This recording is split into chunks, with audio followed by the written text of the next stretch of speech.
Now, two things are true simultaneously in the Nancy Guthrie investigation, and nobody has fully explained how.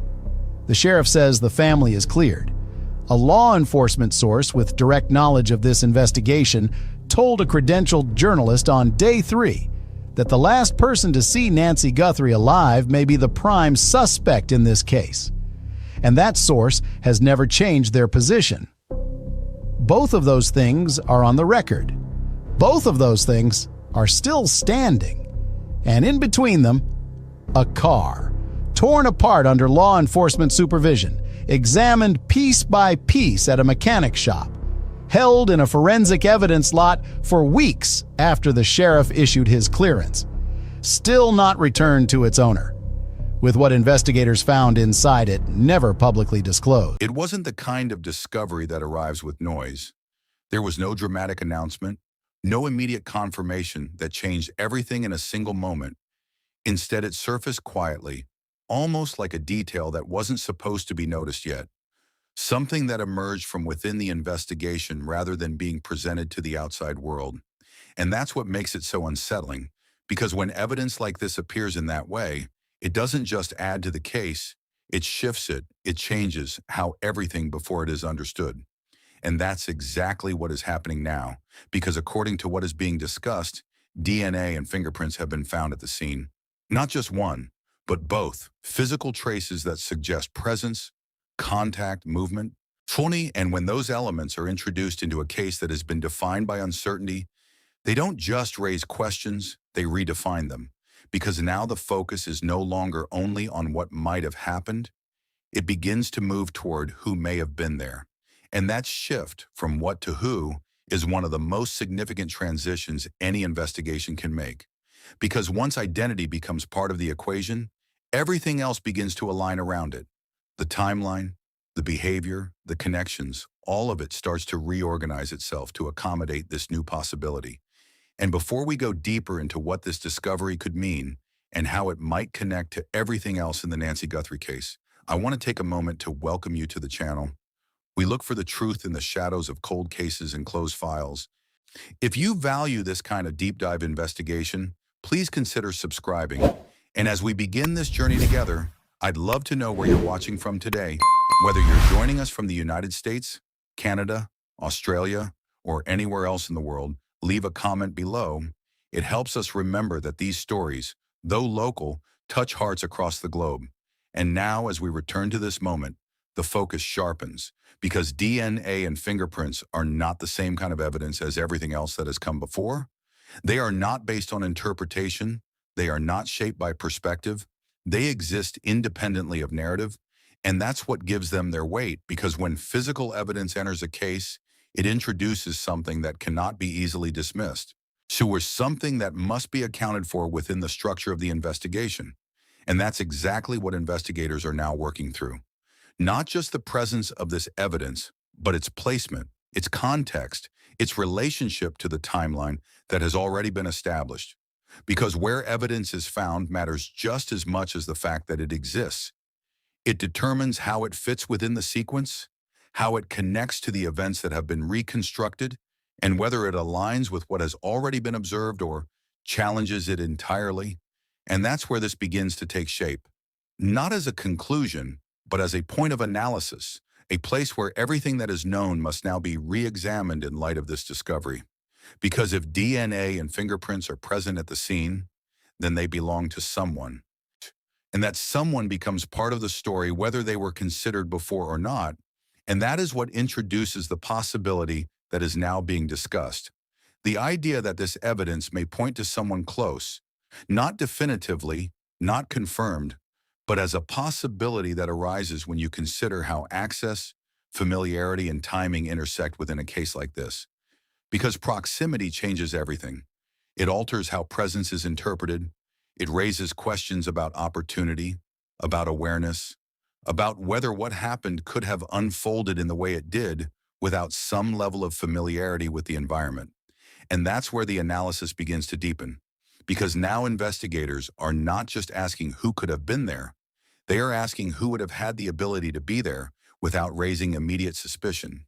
And that question leads directly into the structure of relationships, into the network of connections that surround Nancy Guthrie.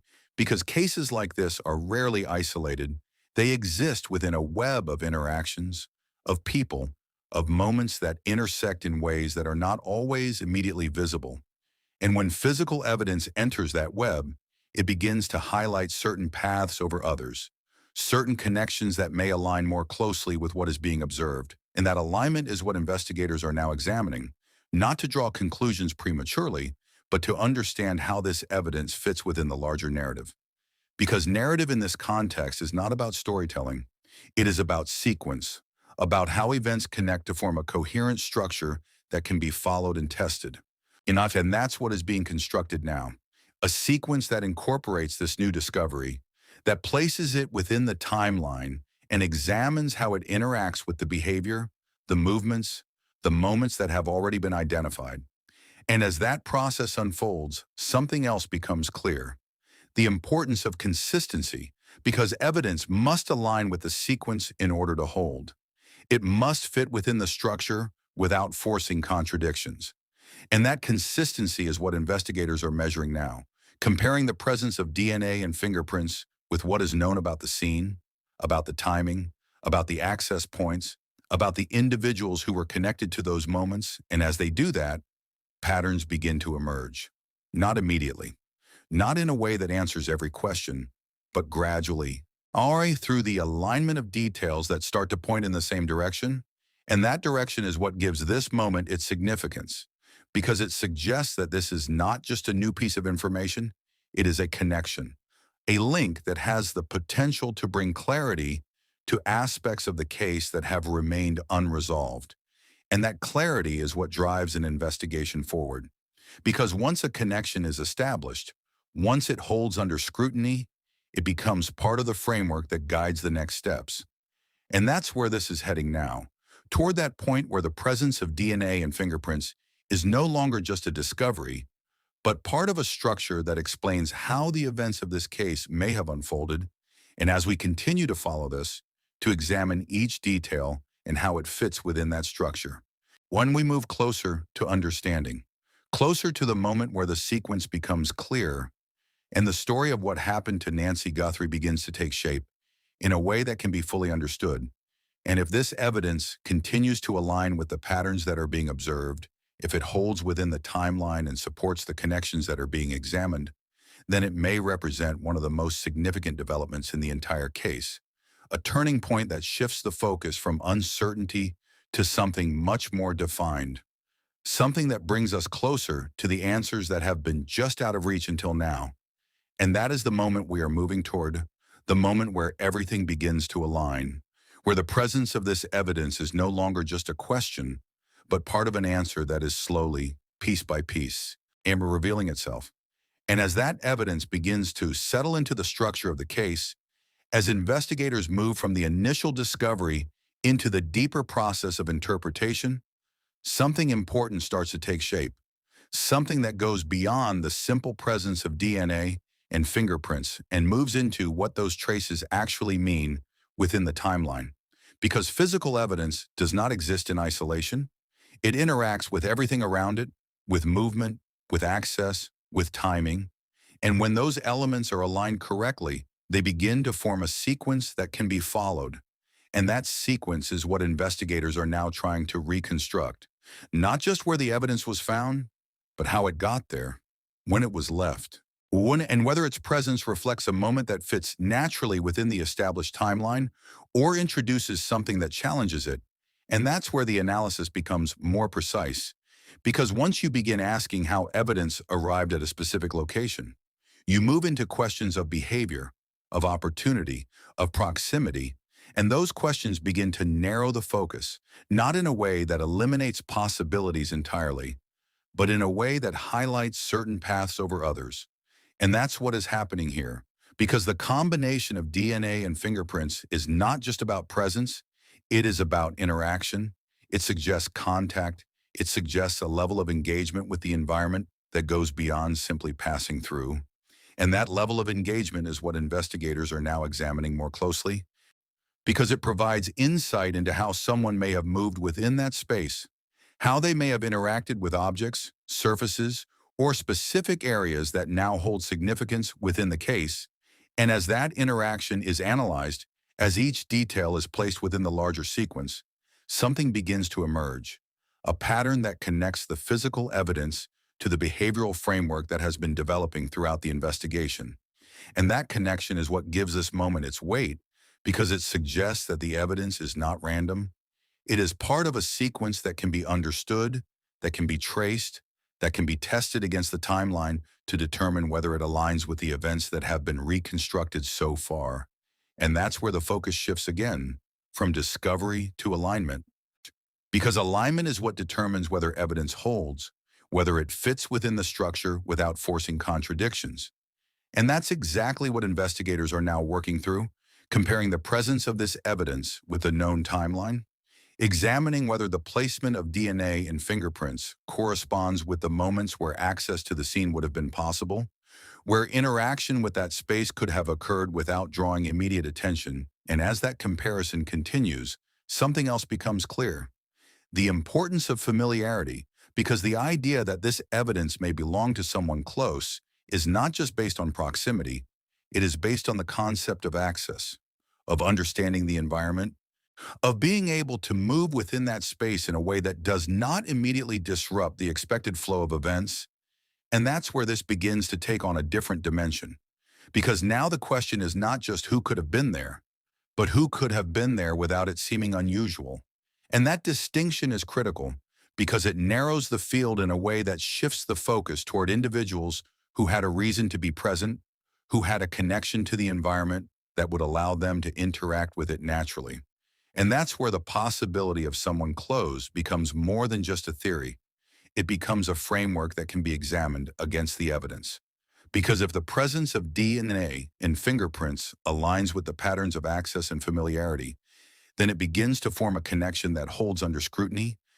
And that's what investigators are testing now, not jumping to conclusions, but examining how each element fits within this emerging structure. Because once a structure begins to hold, once the sequence remains consistent across multiple points of analysis, it becomes the foundation for understanding. And that foundation is what allows the case to move forward with greater clarity, because now the investigation is guided by something more concrete, something that can be followed, something that can be tested and refined until it either confirms itself or reveals where adjustments need to be made. And that process is what we are witnessing now, the gradual alignment of evidence, behavior, and timeline into a sequence that begins to make sense in a way it hasn't before. And as that sequence continues to develop, as each connection is strengthened and each detail is examined more closely, the case begins to shift, not in its facts, but in how those facts are understood. Because understanding is what brings clarity. It is what turns information into insight. And that insight is what leads to answers. And that's where this is heading now, toward that point where the presence of DNA and fingerprints is no longer just a discovery, but part of a narrative that explains how the events of this case may have unfolded. And as we continue to follow this, to examine each detail and how it connects to the next, we move closer to that moment where everything begins to align, where the sequence becomes clear, and where the story of what happened to Nancy Guthrie can finally be understood in full. Not as fragments, not as disconnected moments, but as a complete structure that holds together from beginning to end. And if this continues, if the evidence aligns consistently with the patterns that are being observed, then this may be the turning point that brings everything into focus. The moment where the case moves from uncertainty into something much more defined, something that brings us closer to the truth than we have ever been before. And what comes next may be the detail that confirms it all. And as that alignment begins to hold, as the presence of DNA and fingerprints continues to make sense within the structure that is being built, the case reaches a point where the question is no longer just about discovery, but about implication. Because once physical evidence fits within a timeline, once it aligns with behavior and access in a way that remains consistent, when it starts to carry weight in a different way. It moves from being a possibility into something that shapes direction, something that guides where the investigation goes next. And that is exactly where this case is now, at the edge of that shift, where the focus is no longer scattered, but narrowing. Not because all possibilities have been eliminated, but because certain paths are beginning to stand out more clearly than others. And that clarity is what investigators rely on, because it allows them to concentrate their efforts, to follow the strongest connections, and to build a sequence that can be tested against every detail that has been gathered. And as they move forward with that focus, something else begins to emerge: the role of proximity in relation to evidence. Because proximity is not just about physical distance. It is about access, about familiarity, about the ability to be present in a space without disrupting what is expected. And when evidence suggests that someone was present in that space in a way that aligns with those factors, it begins to narrow the scope of possibilities, not in a definitive way, but in a way that highlights certain connections over others. And that is where the idea of someone close continues to surface, not as a conclusion, but as a framework that fits consistently with what is being observed. Because if the DNA and fingerprints belong to someone who had natural access to the environment, someone whose presence would not immediately raise concern, then the sequence that is being constructed begins to hold more firmly.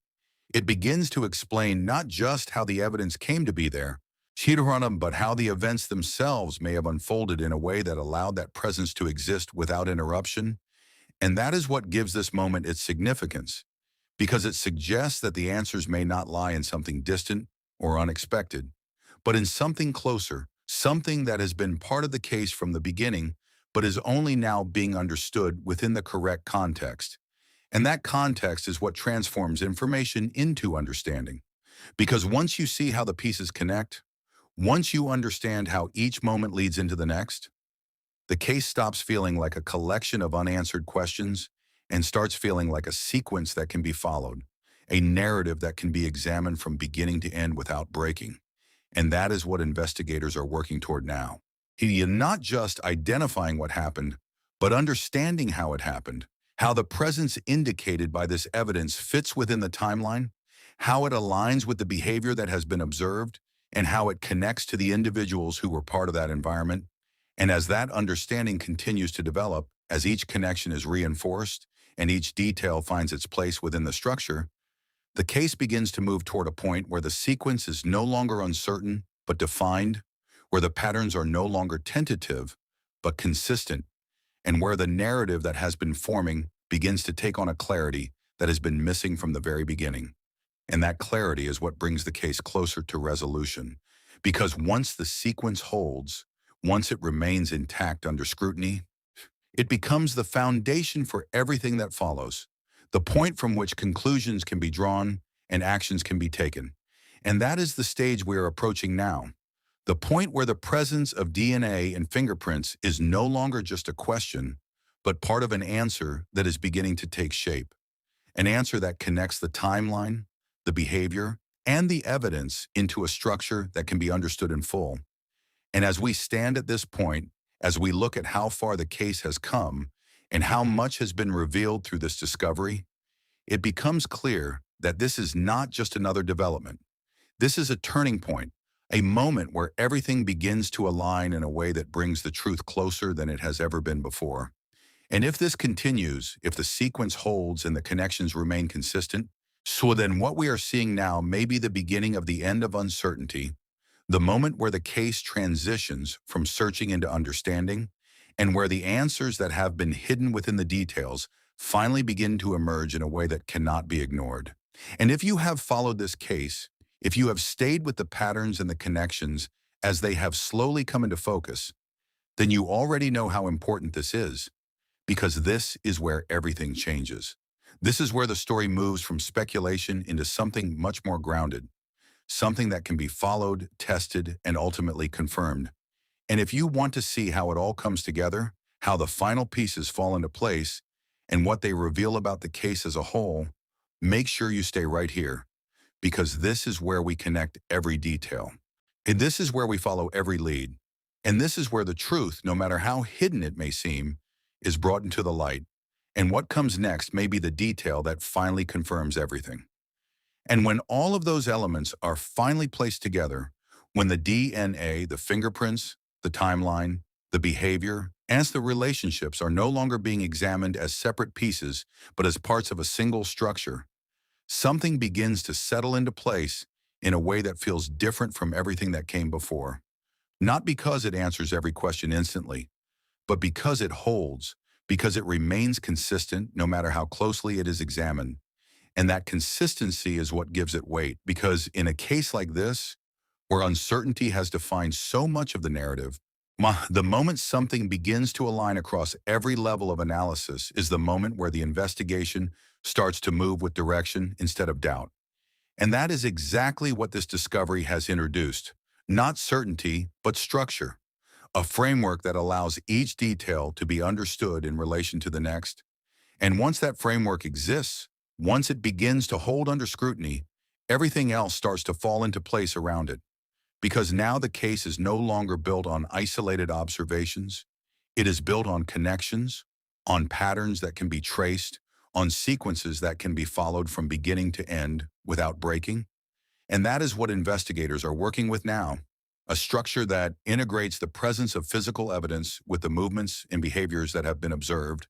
And as that integration continues, as each piece is tested against the others to ensure that it aligns without contradiction, something becomes increasingly clear. The direction of the case is no longer shifting. It is stabilizing. It is settling into a path that feels grounded, that feels supported by the consistency of the evidence and the coherence of the timeline. And that stabilization is what marks the transition from exploration to understanding. Because once a path holds, once it remains intact under pressure, it becomes the route that is followed forward, the basis upon which further questions are asked and further answers are built. And that is where this case is now, at the edge of that transition, where the discovery of DNA and fingerprints has moved from being a possibility into being part of a sequence that explains how the events may have unfolded. And as that sequence continues to be examined, as investigators refine their understanding of how each moment connects to the next, the picture becomes clearer, more defined, until it reaches a point where the narrative can be understood in full, not as fragments, but as a complete story that holds together from beginning to end. And that is what brings this case closer to resolution, not the existence of a single piece of evidence, but the way that evidence fits within the larger structure, the way it aligns with everything else to create a sequence that makes sense. And that is what we are seeing now, the emergence of that sequence, shaped by the discovery of physical evidence and reinforced by the patterns that have been observed throughout the investigation. And as we move forward, as we continue to follow how this structure develops and how each new detail either strengthens or challenges it, we move closer to the moment where everything finally comes together, where the uncertainty that once defined the case gives way to clarity, and where the truth, which has been building piece by piece, begins to reveal itself in a way that cannot be ignored. And if you have been following this case, if you have stayed with the details and the patterns as they have slowly aligned, then you already understand how significant this is, because this is the point where everything changes. This is the moment where the investigation moves from searching to understanding, and where the answers that have been just out of reach begin to take shape in a way that feels real, that feels grounded, and that feels capable of bringing closure to a case that has remained unresolved for far too long. And if you want to be there for what comes next, if you want to see how this final sequence unfolds and what it ultimately reveals about the story of Nancy Guthrie, make sure you stay right here, because this is where we follow every detail to its conclusion. This is where we connect every piece until nothing is left unanswered. And this is where the truth, no matter how hidden it may seem, is brought fully into the light. And what happens next may be the moment that finally confirms everything.